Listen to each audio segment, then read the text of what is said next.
Let me ask you a question. Have you ever made a terrible decision while angry? Said something that you regret? Walked away from an opportunity because you were hurt or afraid? Well, we all have. The truth is that emotions drive our decisions, and decisions shape our destiny. Napoleon Hill said it best: if you do not control your emotions, they will control you. It's not just wisdom, it's neuroscience. Because when emotions take over, especially fear, anger, or jealousy, your prefrontal cortex, that logical part of your brain, actually shuts down. You lose access to strategy, to reasoning, to clarity. It's like driving blindfolded. And that's what most people do. They react, they explode, they withdraw. And in doing so, they give their power away. What happens when you're out of control? Well, here's what emotional upset and chaos costs you. Opportunities are lost. Relationships are damaged. Reputations get ruined in a mind that never truly feels safe. When you're not in control of your emotional state, life becomes chaotic. Not because the world is chaotic, but because you're reacting to it from a place of internal instability. It's like living on a roller coaster with highs and lows, no middle ground. One moment you're inspired, the next you're triggered. You bounce from excitement to anxiety to rage and then back to numbness. And worst of all, you lose your center. You lose your clarity. You lose your ability to create what you truly want in life. Because here's the thing. Your thoughts and emotions form the blueprint of your reality. When those emotions are unregulated, they create a fog in your mind. And in that fog, you can't see the path ahead. You second guess everything. You doubt your own intuition, and you sabotage your progress. Let me give you an example. A man spends 10 years building a business. He's earned trust, he's grown his reputation, and created real value. Then one day he gets a bad review, and it stings. He's angry. He feels misunderstood, maybe even betrayed. But instead of breathing and pausing and reflecting, he lashes out. He fires off an emotional post where he blames, he attacks, he escalates it. He starts a war online, trying to be right. And just like that, trust is broken. Potential clients disappear. Loyal followers lose faith. All because of one moment of an emotional reaction. That's the power of a single unchecked emotion. Now apply that same dynamic to your personal life. You're having a rough day. Your partner says something. Maybe it wasn't even meant to offend you, but it hits a nerve. And instead of taking a breath, you snap. You shut down. Or worse, you throw verbal punches. And now a quiet moment becomes an argument. Walls go up. Connection breaks. And you both walk away wounded. All because of a split-second emotional spike. Here's what's underneath all of this. When you're emotionally out of control, you make everything personal. You see threats that aren't there. You create stories that aren't true. And you act, not based on truth, but on a distorted story that you tell yourself. And that distortion infects everything. Your work, your communication, your ability to lead, and your capacity to love, and your ability to receive love.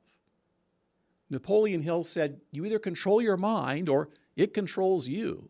There's no halfway compromise. And nowhere is that truer than when it comes to emotion. Because if you can't control how you feel, especially under pressure, then life will always feel like it's happening to you. You'll become a pinball bouncing from reaction to reaction instead of a creator consciously choosing your path. This is why emotional mastery isn't just a nice idea. It's not spiritual fluff. It's not some self-help concept. It's survival. It's a strategy. It's success. And it's the difference between those who move forward in life and those who keep sabotaging everything they build. Now let's flip the script. Imagine a version of you who doesn't get rattled by criticism, who doesn't spiral when things go sideways, who knows exactly what to say and what not to, during high-stakes moments. That version of you already exists because it's not a personality trait. It's a skill, one built through emotional mastery. When you learn to master your emotions and not suppress them, not bottle them up, but truly master them, something incredible happens. You become unshakable. And where others panic, you stay poised. Where others lash out, you choose your words with intention. Where others collapse, you rise. And you stop reacting to life and you start directing it. Think about it like this. If emotions are energy, and they are, then emotional control is the ability to redirect that energy into action, creation, and strategy. That's what Napoleon Hill called emotional transmutation, the power to take emotional intensity, even anger, fear, or desire, and then alchemize it into fuel for your goals. It's not about being cold or robotic. It's about being clear, because clarity is power. When you're grounded emotionally, your decisions get sharper. You don't rush. You weigh things in the moment, and then you act with precision, not panic. Your relationships evolve. You no longer operate from neediness or insecurity or being defensive. You listen better. You speak more honestly. You stop creating unnecessary conflicts. Your energy levels will rise. Drama drains you. Peace restores you. When you stop wasting energy on emotional flare-ups, you unlock this creative flow, a mental clarity and consistent drive. Your intuition gets sharpened. You begin to hear yourself again, that inner signal that always knows the truth, because it's no longer drowned out by the noise. And here's the part no one tells you. When you're in control of your emotional state, the world responds differently to you. People will trust you more. They will follow your lead because they feel safer around you. Not because you're passive, but because you're stable. And this is the foundation of personal magnetism. This is what builds leadership.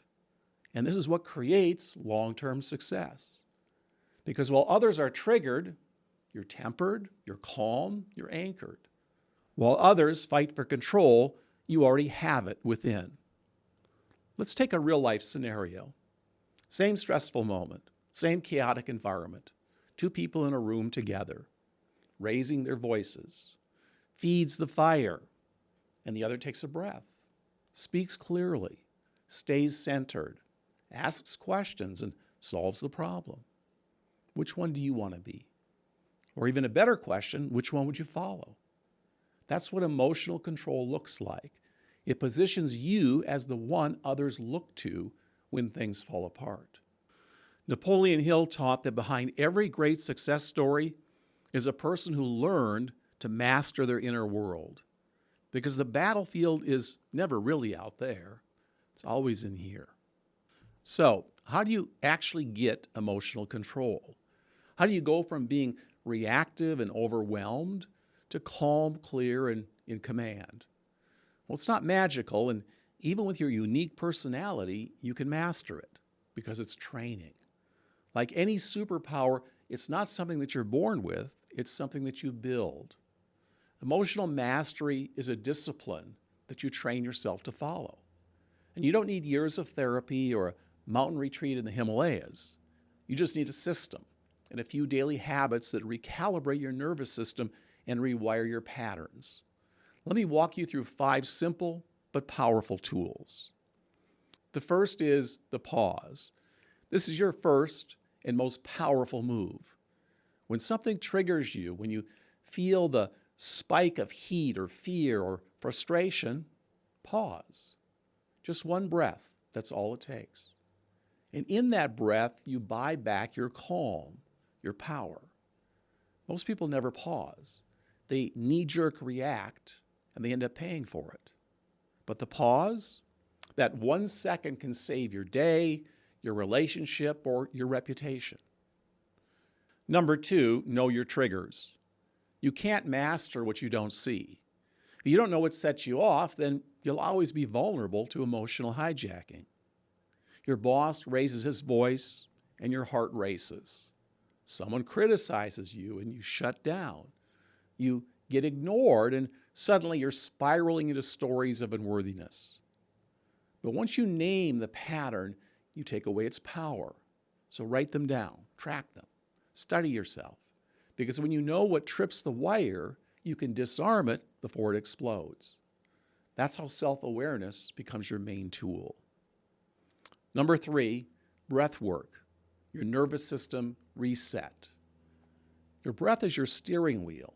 When your emotions start to spin, your breath grounds you. It's like a manual override to your nervous system, and it's always with you. Try this. Inhale slowly for 4 seconds. Hold for 4, and then exhale for 6. Just 3 cycles of that, and your fight or flight system starts to disengage. It resets your amygdala. You stop reacting like you're in danger, and you start responding like you're in control. This is why elite performers, athletes, and even military operators train their breathing, because calm isn't random, it's practiced. And number 4, we talk about this a lot, inner scripts. Rewire the narrative. Your mind is constantly narrating the story about yourself. I talk about this a lot and will continue to, because the core of how you see yourself and then how the world sees and reacts to you shapes the reality you experience. It's just how consciousness in the universe works. But most of the time, we don't realize how toxic that narration actually is. I can't handle this. They always do this to me. I'm not good enough. This is a disaster. Sound familiar? Well, here's the truth. The story you tell yourself becomes the life that you live. So change the story. Use new scripts. I've handled worse. This moment doesn't define me. I choose calm. I respond, not react. Tools like Zygon's mind scripting technology help you rewrite those patterns at the subconscious level, where real change actually sticks. When your internal dialogue shifts, the story you tell yourself, your entire emotional reality, then transforms. Number 5, daily self-regulation. Build your foundation. You can't wait until a storm hits to build a shelter. You regulate your emotions before the crisis through daily practices and fortify your nervous system and sharpen your awareness. This is your emotional fitness routine. It might be morning rituals that set your emotional baseline, meditation to sharpen your presence, movement to move through stuck emotions that are in your body. Zygon's mind scripting work and the rapid emotional healing method, reframing work that reprograms your stories and beliefs will help. The key is consistency, doing the work. You don't get strong by going to the gym just once. You don't get calm by meditating once. It's the daily dose that rewires your system. Okay, questions. Question 1. How do I stop myself from reacting in the heat of the moment? Well, that moment when you're triggered is the testing ground for everything we talked about. The key is self-awareness, knowing you are triggered and then being able to catch the emotion before it catches you. The first thing I do and what I teach is simple. Pause and breathe. One breath. In through the nose slow, hold, then out through the mouth, slower than the inhale. That's the start. A single breath creates the space. And in that space, your higher mind comes back online. It's not about stuffing the emotion down. It's about redirecting it. Breathe, ground, choose your next move. That's the beginning of mastery. And you can train it daily until it becomes automatic. After doing this for a few months, you're not really triggered by anything anymore. Why? Because nothing bothers you the way it did. You're training indifference and detached awareness. And this is the inner power that everyone then sees. Question 2, what's the fastest way to calm down when I feel emotionally hijacked? Well, emotional hijacking happens when the amygdala, the brain's alarm center, takes over. It floods your system with fight or flight signals. To stop that spiral, you have to reset your nervous system and not allow it to control you. This is that breathing exercise if you get emotionally hijacked. You're not just upset, you're possessed by the emotion. So yes, breath work helps, but the real skill is learning to create emotional indifference. That means training yourself to not assign meaning to the moment, to not take it personally, to see what's happening without making it about you. And this is the key, because once you embrace this idea that people really only care about themselves, and when you can stand outside the moment and not make it about you, you then rise above it and see it for what it is. And here's how you do it. First, you pause, take that deep, controlled breath. That creates the space. Then say this to yourself. This isn't about me. It's just energy. I don't need to react to it. That one phrase, it's just energy, it removes you from it and doesn't make it personal. It reframes the situation as neutral. It helps you step outside the emotion, like you're watching it from above, not swimming in it. And once you've created that distance, you can choose a response that's thoughtful, not impulsive. I'm almost never verbally attacked by anyone, ever, because they can see my calm resolve and control in the moment. But what does this mean? Well, emotional indifference isn't apathy, and no, it's not numbness. It's composure. It's knowing that your inner world stays stable no matter what chaos is happening outside you. And the more you practice this, the more unshakable you become. Try it. It only takes a moment, and it shifts everything. Question 3, can emotional control really change my income and relationships? Well, absolutely it can. In fact, I'd argue that emotional control is the secret control switch behind both. Let's start with your income. Your earning power, your success in business, whether you're an entrepreneur, leader, or an employee, is built on one thing: decision-making under pressure. If you can stay calm while others panic, you make better calls. You build trust with the people and projects you manage. You lead, and that makes you more valuable to others and to the opportunities that will come your way. Relationships, emotional reactivity destroys connection, where emotional mastery builds intimacy and respect. When you can hold that space and when you can stay steady while someone else is in chaos, you become a grounding force. That's not only incredibly attractive and magnetic, you're leading the relationship and you're able to steer it. And that's huge. Question 4, what if I've already ruined things by being too reactive with people? Is it too late to change?